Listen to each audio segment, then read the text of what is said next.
ঢাকাবাসীর জন্য সুখবর। আগামী রোববার থেকে পরিবর্তন আসছে মেট্রো রেলের সময়সূচিতে। নতুন সূচি অনুযায়ী এখন থেকে দিনে 1 ঘন্টা বেশি সময় চলবে মেট্রো রেল।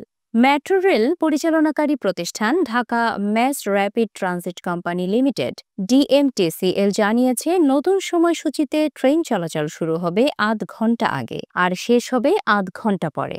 এখন পর্যন্ত উত্তরা থেকে মতিঝিলের প্রথম ট্রেন ছাড়ে সকাল 7টা 10 মিনিটে, কিন্তু নতুন সূচি অনুযায়ী ভোর 6টা 40 মিনিটেই প্রথম ট্রেন ছাড়বে। অন্যদিকে রাতের শেষ ট্রেন এখন পর্যন্ত ছাড়ে রাত 9টায়। নতুন সময়সূচিতে তা হবে রাত 9:30।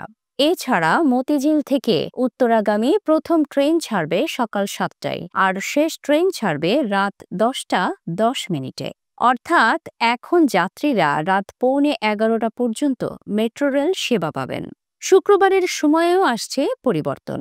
এখন থেকে শুক্রবার দুপুরে ট্রেন বেলা 2:30টায় শুরু হবে, যেখানে আগে শুরু হতো বেলা 3টায়। একইভাবে শুক্রবার রাতেও আধ ঘন্টা বাড়ানো হয়েছে চলাচলের সময়। ডিএমটিসিএল এর এমডি ফারুক আহমেদ জানিয়েছেন, পর্যায়ক্রমে মেট্রো রেল সেবা বাড়ানো হচ্ছে। এখন দিনে 1 ঘন্টা বেশি সময় চালানোর চেষ্টা চলছে। বর্তমানে 13 সেট ট্রেন দিয়ে প্রতিদিন গড়ে 4,20,000 যাত্রী পরিবহন করা হচ্ছে। আগামীতে 20 সেট ট্রেন চালানোর পরিকল্পনা রয়েছে, যাতে যাত্রী ভোগান্তি আরও কমে এবং ট্রিপ বাড়ানো যায়।